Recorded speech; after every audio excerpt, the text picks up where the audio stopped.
Again, good afternoon. Sorry, we're a few minutes late, but welcome to the NICA's webinar on navigating independent contractors, a workplace relations update on closing the loopholes. We're putting on this webinar because we have been getting a few inquiries lately on what constitutes an employer and an independent contractor, and also a few cases coming through in various tribunals and courts on this very issue where there has been a breakdown of that engagement, and then the person is trying to claim employer status rather than independent agreement status. So we are going to have a look today at what a genuine independent contractor is, if there's a sham contracting arrangement, and what that means for employers and the individual. Now, I should let you know that, and you've probably heard the lady, but this webinar is being recorded and a copy of the webinar will be made available on MKB later today, along with the slides and questions asked in the question time. Now, that doesn't mean that you can't come to us and ask us any questions at any time. We're always here and happy to help you. So, for those of you who don't know, we're NICA Legal, and we are the law firm attached to NICA and provide legal services to NICA's electrical contracting members, such as yourselves. There are two areas in NICA Legal at the moment. One's the construction and commercial side, and one's the workplace relations, which incorporates industrial relations as well, and that is who we are. We provide services to members, basic services come under your membership. We also do the full gamut of other workplace relations activities and matters. And some of these are, we do advice on awards and legislation, pay inquiries, we draft and review contracts of employment and independent contracts. We assist with performance management and terminations, preferably before the termination happens. We also deal with fair work matters and other court matters and discrimination matters. If there is an issue with a termination or another part of employment, we advise on workplace health and safety. We do a lot of enterprise agreements and any other matter that relates to the workplace or employee-employer relationships. Okay. As mentioned, yeah, there are the workplace relations, and then there's the commercial and construction services. The construction and commercial is headed up by my colleague, Frank Brown. You may have dealt with him, but he's not involved in this particular webinar. I know he's done a few great webinars recently, so I think they're on MKB as well, around sort of contractor payment terms and things like that. So jump on to MKB if you want to have a look at those as well. Now, importantly, this presentation is not legal advice. It's very important to note that we are just using general information, and the materials presented are just purely for information. They're not targeting specific circumstances for members. So if you do have an issue with this, or you have questions around whether someone's an employer, an independent contractor, contractor arrangements, etc., give member services a call and we can actually assist you with some targeted advice. Okay, so the presenters today, I'm just doing the intro. You may have dealt with me. I am Lisa Carey. I am the Workplace Relations Practice Manager and have been with NICA for about 3 years. I have a team that works with me in workplace relations, and two of those people are here today with me. Farah Rainey is a senior associate. She's been working with NICA this year and comes to us with a lot of experience in workplace relations and industrial relations.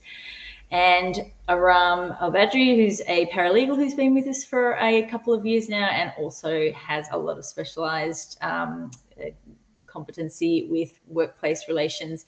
Aram also works across the construction commercial team as well. So you may have dealt with one or both of these lovely people. And I will just also say that this presentation has been funded by the Australian Chamber of Commerce and Industry, or ACI as we know them. who we do a lot of work with and who advocate for businesses such as those in the electrical contracting industry. We're grateful to ACCI to be able to provide this training for our members. And I will now hand you over to the capable Farah and Aram. Thank you so much, Lisa. So, as Lisa mentioned, this presentation or webinar, I should say, is in relation to independent contracting and employees. What we will cover is outlined in the webinar's roadmap. So we first look at how we got here, basically the historical situation in relation to employment versus independent contracting. We look at the definitions, we look at what the current test is, we tell you why it matters, and then we also inform you about the risks about getting it wrong. We then go through scenarios and practical steps. At the end of the presentation, we will have a Q&A. So you've got two options to do a Q&A. You can put questions throughout the presentation into the question box located at the top right-hand side, or you can reserve your questions through to the end. And we've also got scenarios where we hope that you guys will actually answer questions to make the webinar a little bit more interactive. Okay, so how we got here. Thanks, Elizabeth. Okay, so the closing loopholes legislation introduced many changes, and this is a summary of those changes. So it basically criminalised wage theft, and that means that employers can be referred for criminal charges in the event of wage theft. The rules are quite strict around how that would operate as well, but that's a major part of the changes that have been made to the law.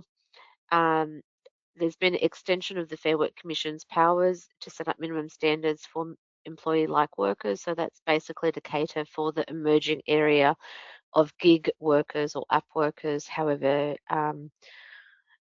they're described. There's also an option where in the Commission there is a right for workers to challenge unfair contractual terms. The Fair Work Act has also now included a definition of employee and employer, and we also look at civil penalties, and also the concept of sham contracting.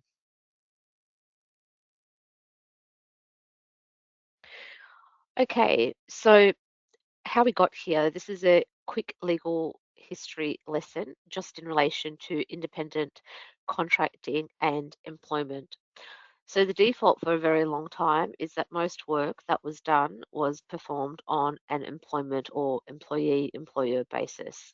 Okay, and as the economy started to change in the 80s up until 2022, there were basically two leading cases that explored how the issue of employment versus independent contracting was tested. And those were in the historic cases of Stevens, Sawmilling and Brodrup, and Hollis and Vibu. And the nutshell criteria in those cases is that the courts adopted and then reaffirmed a multifactorial test, which is basically a collection of about 12 criteria to assess whether a person who performs work was an employee or independent contractor.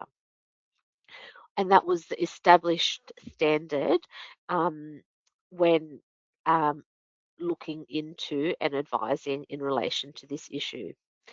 In 2022, there was a case of personal contracting and JAMSEC. This was a major case at the time, and it basically turned the multifactorial testing on its head to some degree, where contract became king in the situation where an independent contracting was in writing.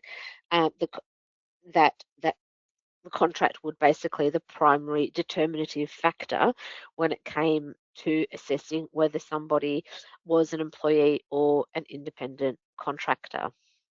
As a result of that landmark decision, and as part of the closing loophole changes, of which there were many, the government basically decided to put in a definition of employer and employee into the Fair Work Act in 2024, and that is now known as Section 16, capital double A. And it adopts a sorry, keep tripping up on that word, totality of relationship test, which is basically considering the contract and looking beyond and looking at the actual relationship itself in making a determination. Thank you.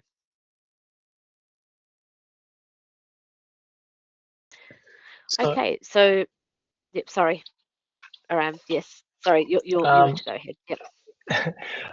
So we're looking at the employee v independent contractor situation now. So basically, having regard to the history that Farah just took you through, we're going to look at the rest of the details in a bit more with a bit more information.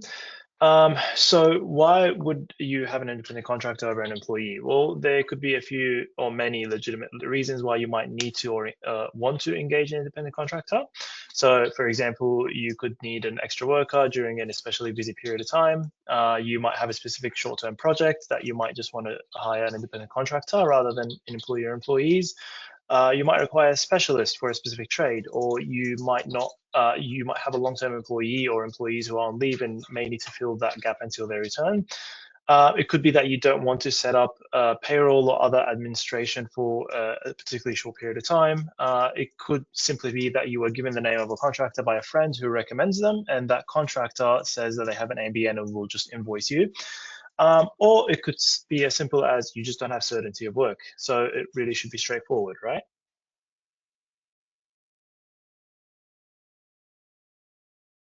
Okay, so looking at the concept of employee and independent contractor, what is an employee or contractor under the law? Okay, so independent contractor, there is no definition under the Fair Work Act, and also there's no definition under the Independent Contractors Act either.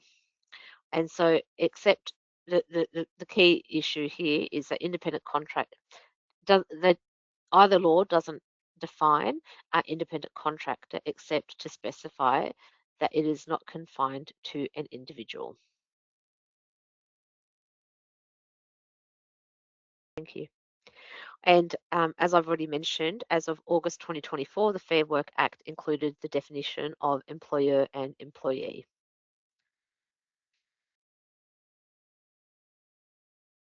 All right, so what you've got on screen now is the full definition of employee and employer in section 15, capital double A of the Act.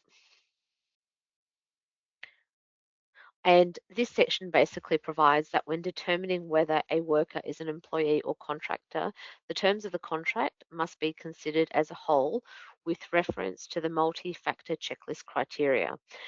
This test is known as the totality of relationship test. A contractor may opt out of being considered an employee under section 15, capital double A, and one other section if the contractor earns above the contractor high income threshold. And in this financial year, that amount is $183,100. And this is different to the unfair dismissal high income threshold for employees. Thank you. Now, how does 15 capital double A work? It's basically combining whatever written agreement there is in place and putting that alongside the nature of the relationship between the parties and an assessment as to how that contract is performed in reality. And it goes back to touch on the multifactorial test of the past. So the important thing to take away from this situation is that the written agreement is important for one aspect of the consideration. However, the actual conduct of the parties in the relationship will also be the other determinative factor in this situation. Thank you. All right, so I've actually capped on a little bit on this. So the terms and terminology of the relevant contract are always important. One of the traps I always see quite frequently in capturing the term work, sometimes a business will use the word employment to cover the work that is being performed under an independent contracting arrangement. That will then will potentially have the impact of undermining a true independent contracting relationship into the future, because the word employee, employer, employment are very specific to the employment relationship as opposed to an independent contracting relationship. Okay, and also working in the business is working in the business of another is not necessarily inconsistent with working in the business of one's own. The ultimate question, which is to be asked and answered, is whether the person is an employee, not simply whether the person is conducting their own business. So this is another area of risk, because quite often there are instances in which a business may elect to go down the independent contracting route, but the actual work being performed by the person is very close to that of what an employee may do. And that obviously then raises the risk of a claim being made against the business. An employer benefiting from the activities of the person is not enough on its own to demonstrate employment. Control is important, but not the sole or determinative criterion. So control is basically assessing how much freedom a person performing work has in relation to the performance of that work. So in an employment relationship, that's quite strict and defined, whereas in the independent contracting relationship, those controls would still exist, but would be much looser. Also, having a look at how each party manages tax and other compliance aspects of the relationship. And finally, if the relationship is ambiguous, it could be one or the other. Return to the characterization of the relevant contract and the intent of the parties in that process. Thanks, Elizabeth. So Okay. what does the totality of relationship actually mean, and how is it applied by the Commission in practice? So in the case that Farah did discuss a little earlier, in the Williams case, a number of factors were actually noted for consideration, including the manner in which the person worked, the degree of control over the work. So for example, can they choose when and how they work and how they achieve an outcome? Remuneration, that's usually an important one. So is the contractor or worker being paid a weekly amount, hourly amount? Is it an amount per task or per project? And also, is the payment for an outcome or for time? Equipment, so who actually provides the equipment? For example, is it the company's equipment, vehicle licenses that are being used, or is it the person that uses their own equipment, your vehicle and other tools? Obligation to work. So, for example, can the worker actually choose when and how they work? Who can do the work? In other situations where they can delegate. So, can they delegate work to their own employees? Entitlements. So, who pays entitlements and what are those entitlements? So, for example, are they covered under an enterprise agreement? Are they entitled to superannuation or long service leave entitlements, etc.? And then finally, the contract. So what does the actual written agreement say, and does it expressly address those factors for consideration?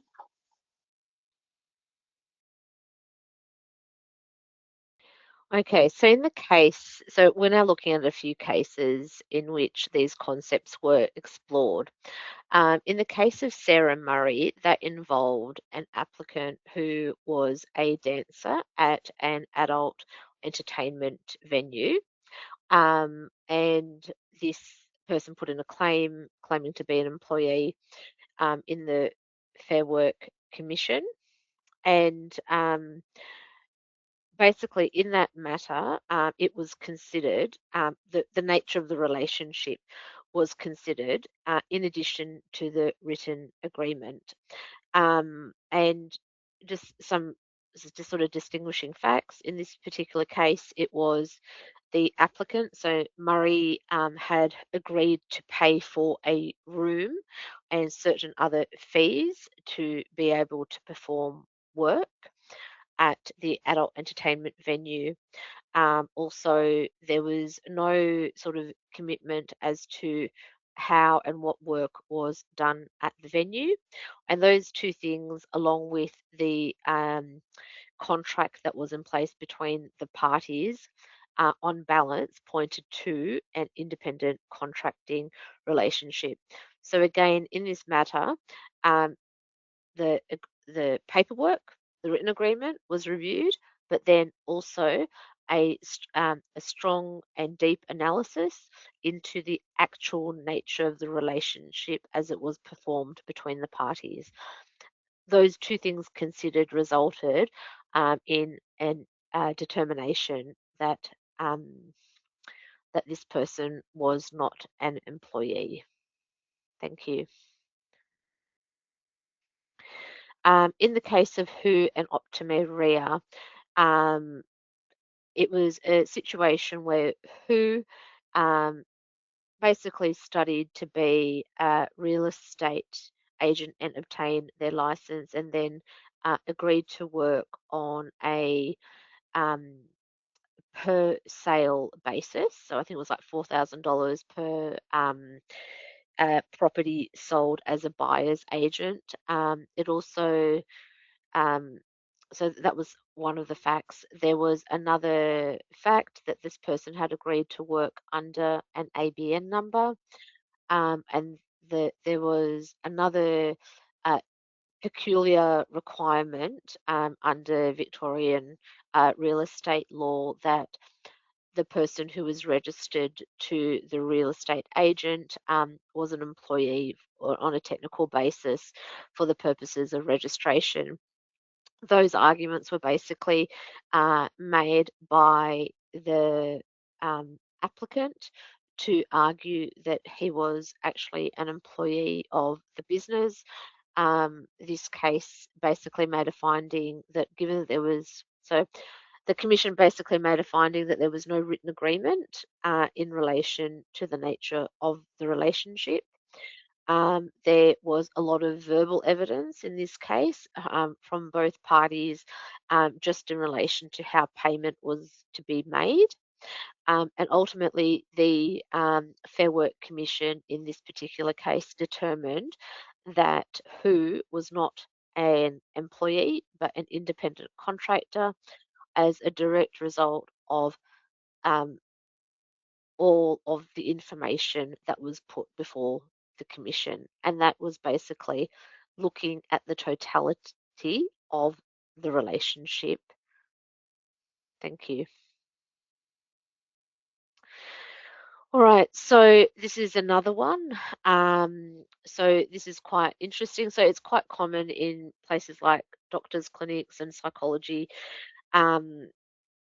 practices for psychologists and doctors to be independent, to be engaged as independent contractors. And so in this case, the background was that Williams was a psychologist, started working, signed an independent contracting agreement, and then Williams made a general protections claim involving dismissal after the business ended the independent contracting arrangement. Again, in this case, it was considered the written documentation was considered, and then that was measured against the actual way in which the relationship worked. So at all points in time, this person had provided, Williams had provided invoices, etc., and retained quite a bit of control. And again, the Commission considered Section 15 capital AA as the starting point, looked at the independent agreement, and looked at the actual nature of the relationship. And it was deemed that Mr. Williams was an independent contractor and the application was dismissed. The practical reality of the relationship was wholly consistent with the contract's terms. So, this is another area in which businesses can become unstuck, and that is when businesses are not actively monitoring the various relationships they have in this space where it might start out as a genuine independent contracting arrangement, but through the flow of time might then turn into an employment relationship. Again, everything turns on its own facts in this space. Thank you.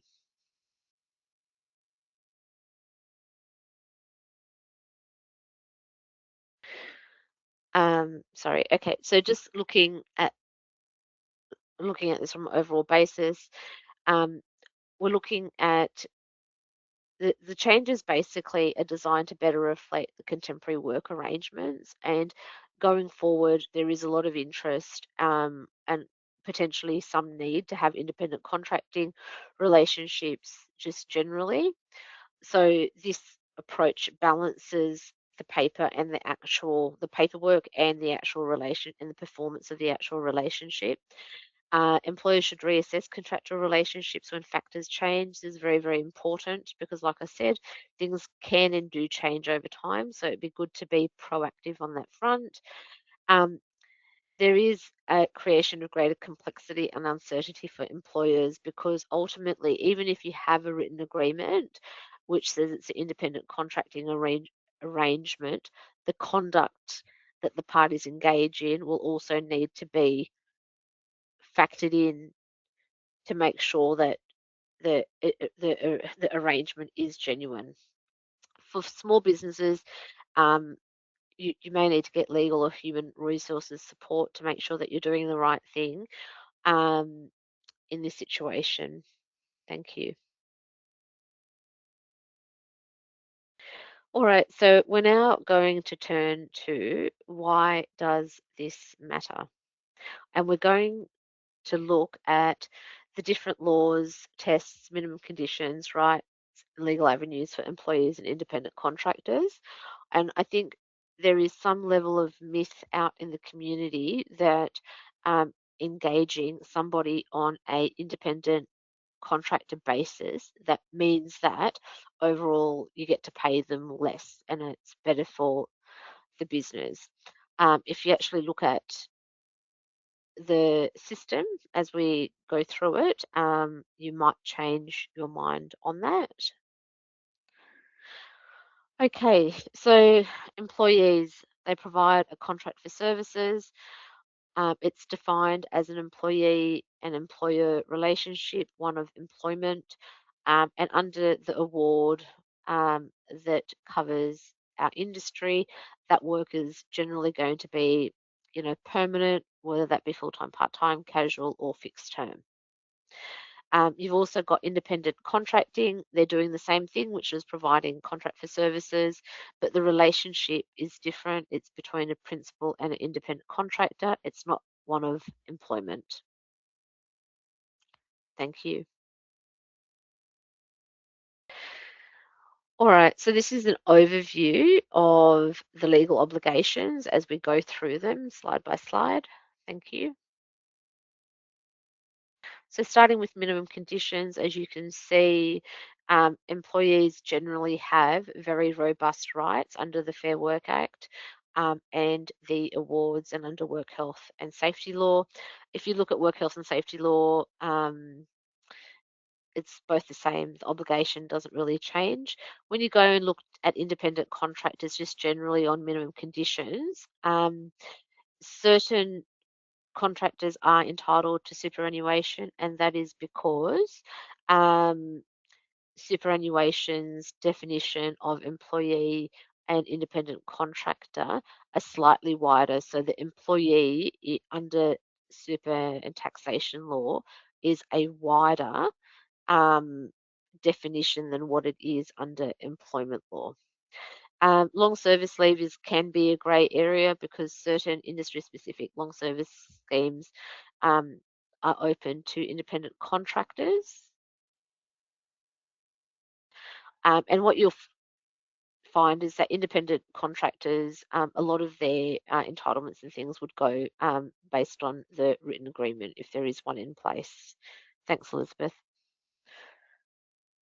Okay, when it comes to insurance and tax, again, workers' compensation insurance may also operate in certain circumstances for an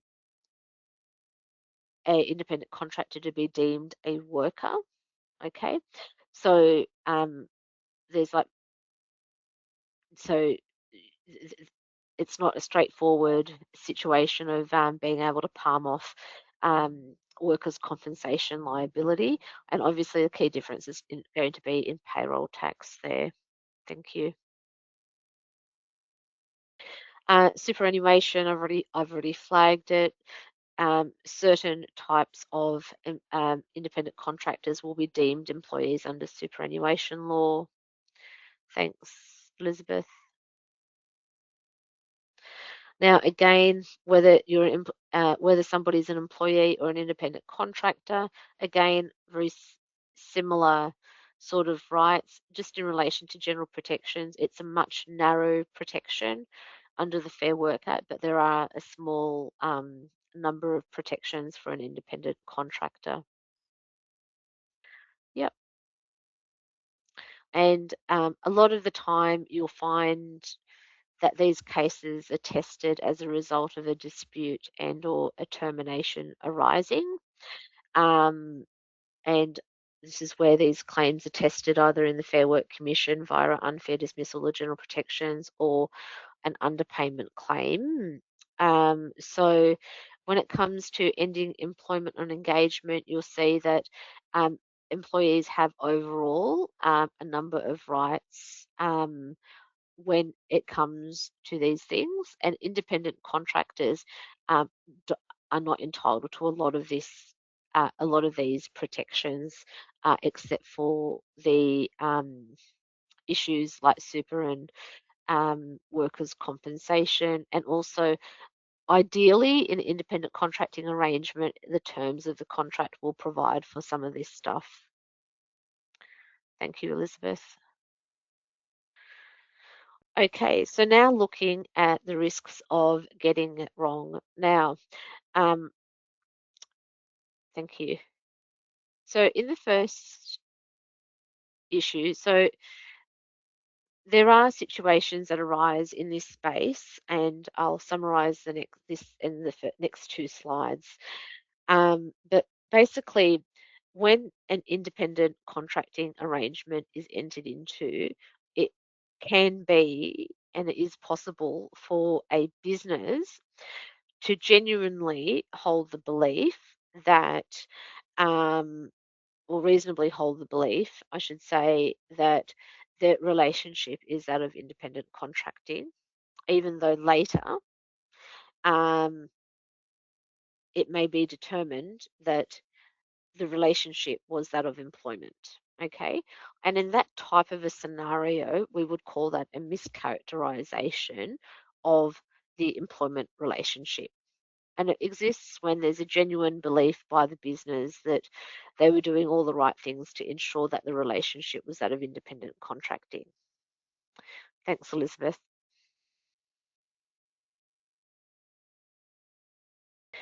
And in that scenario, that's when, in the mischaracterization, there's no civil penalty. That's the important bit. Now, the alternative scenario, okay, is when there is a misrepresentation of the employment relationship. And this is where a business enters into an independent contracting relationship with another person, and the intent and purpose of that relationship or that action is to misrepresent or to create a sham contract, which is to basically, in essence, to call the employment relationship an independent contracting relationship, where in all circumstances the business knew that the relationship was one of employment. Okay. And the important difference with mischaracterization against misrepresentation is that misrepresentation basically is subject to civil penalties. And if you look on the slide, if a sole trader is caught doing this, there is a potential fine or civil penalty of $19,800 for an individual, 99,000 for businesses that are small businesses under 15 or over 15 employees, 495 for the business. So the risk of getting it wrong is potentially back pay and paying these civil penalties as well. Thank you, Elizabeth. So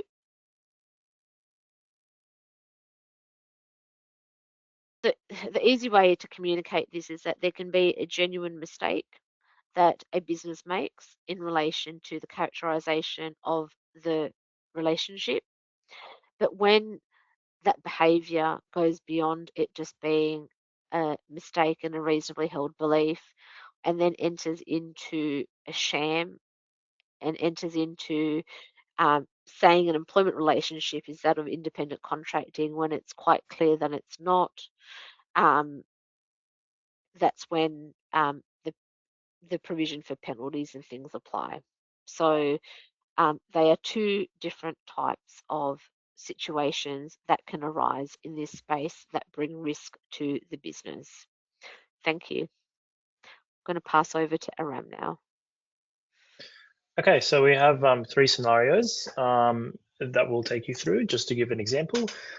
So scenario 1, let's say you want someone to work for you for 38 hours per week. That person has an ABN and they do pay their own super and is paid through an invoicing system. That person can't actually delegate any work and they must use your company's uniform. But they do choose upfront what days and hours they will work as long as it's between 6 a.m. and 6 p.m. Monday to Friday. Okay, so in this industry, sorry, if we can just go back to the previous one. Okay, so we're just going to try and slot different things over to employee or contractor. Okay, so in this scenario, a 38-hour week per 38 hours per week is equivalent to full-time worker status. So that goes on the employment side. Doing similar work as your employees, that goes on to the employment side. He invoices via AB and ABN and pays his own super. So superannuation contributions for a sole trader are likely to be required by the business in this situation. But this conduct of being invoicing of the person invoicing and also paying his own super falls into the contractor side. And then he can't delegate work and must use your uniform. Both of those factors go into employment, but can choose what days and hours they work, and as long as it's between 6 a.m. and 6 p.m. So the 6 a.m. to 6 p.m. is what we call a span of hours under the award. Most awards have that provision.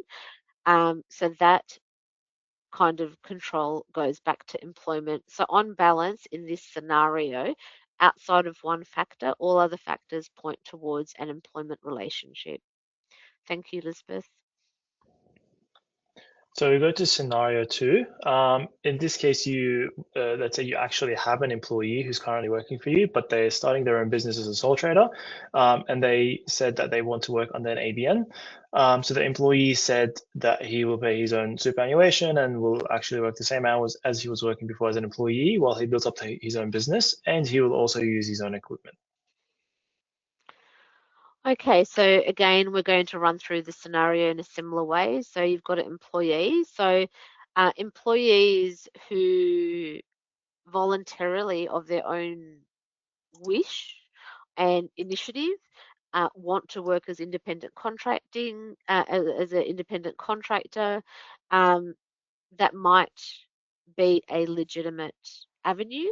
However, if the former employer has asked the employee to start their own business, that might give rise to a sham contracting risk. So this scenario looks at the issue of sham contracting. So the employee wants to start his own business as a sole trader, okay, that goes to the contractor side. Wants to work under an ABN, okay, that goes to the contractor side. He will pay his own superannuation. So this person may or may not know, but it doesn't change the situation. If he's a sole trader, the business is still liable for his superannuation, most likely. And if he's still going to work the same hours he was working as an employee whilst he builds up his business, that points towards employment. He will use his own equipment that points towards independent contracting. So this is a classic example of a grey situation where both things are happening, or things are happening on both sides. Okay. Ultimately, it will be for a tribunal or a court to make a determination, uh, depending on what type of claim the employee brings. But this scenario should ring alarm bells in relation to a potential sham contracting situation. Thank you. Okay, and scenario number 3. So let's say it's a case where you need a person for a fixed period of time to undertake a number of set tasks. That person is a sole trader and they do have an ABN, and they can also delegate the work if they wish, so to their own employees or other subcontractors. They also use their own equipment. They're responsible for resolving defects with their work, but the only difference is that they are paid superannuation by the company, so your company. Okay, so again, in this one, fixed period of time to undertake a number of set tasks. Okay, or that could be a fixed term employee or a contractor. Let's put it in the contractor pile at this point. They are a sole trader. Okay, great. That goes into the contractor. They invoice under an ABN and they can delegate the work if they wish. Okay, 2 ticks. That goes into the contractor side. And they use their own equipment, okay, that goes into contractor side. They are responsible for resolving any defects with their work. That's very, very important. That goes to the contractor side of things, and they are paid superannuation by the company. Well, it could very well be that the superannuation, like I said, is not a determinative factor because superannuation is dealt with under the tax system with a wider definition of employee. Okay, so on balance, in this particular scenario, more likely than not, the person is likely to be an independent contractor. Thank you, Aram. So practical steps, Elizabeth, can we go to the next slide? Thank you. So practical steps. So what does the totality of relationship actually mean, and how is this applied by the Commission and the practice? So cutting through the noise, we first need to consider why you want to engage someone as an independent contractor, including assessing other people's roles within the organization, undertaking an assessment of the factors and the employee of the independent independent contractor is really important. So then you need to identify what legal obligations you might have, for example, your super and workers' compensation obligations, as discussed before. Always ask for help if you need it. Nika Legal is always available. If you have any questions, raise it with us, and we can always get back to you. Put it in writing. This is really, really important. Ideally, you want to put everything in a formal through a formal contract or some sort of agreement, or at the very least have it in writing through a memo or an email. Always review and update your contracts, and we can definitely help with this if you reach out to us. And also set up reminders to reassess contracts regularly or when circumstances change. As we saw with the closing loopholes changes, these were fairly recent, only a few years ago, and that changed a lot. So that might have changed how independent contractors were previously. So if you did have independent contractors prior to that, you would have needed to reassess and check your contract again.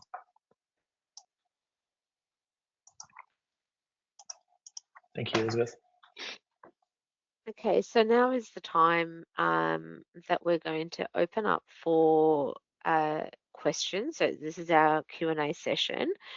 Elizabeth, I'm not sure. I'm happy for people to type in their questions in the question box, which is located on the right-hand side of your screen. Alternatively, I'm not sure if we can put people's mics on and then they can just ask questions verbally. I'm not sure if that's possible. Yep, I think so. Everyone's been unmuted. Let me just see if there's anything in the chat. No.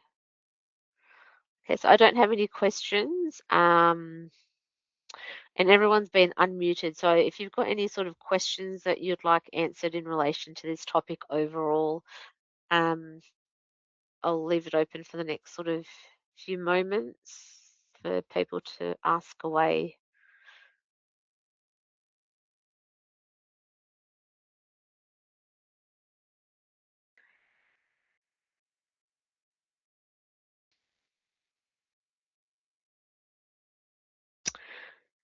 It looks like no one's taking up the opportunity to ask questions about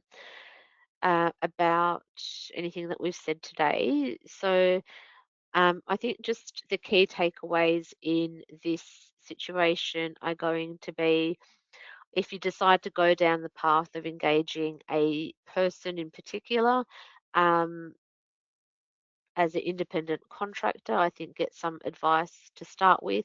Make sure you have the appropriate paperwork, and then make sure that the relationship as it continues on for the work that's being done, just make sure that that actual relationship as it is functioning is consistent with the agreement that has been reached between the parties to sort of maximize coverage as an independent contractor. But unfortunately, in this space, because of the nature of the way those provisions work and the case law, it will ultimately always be for a tribunal and or court to make a determination in each of the circumstances as to whether somebody is an independent contractor or an employee.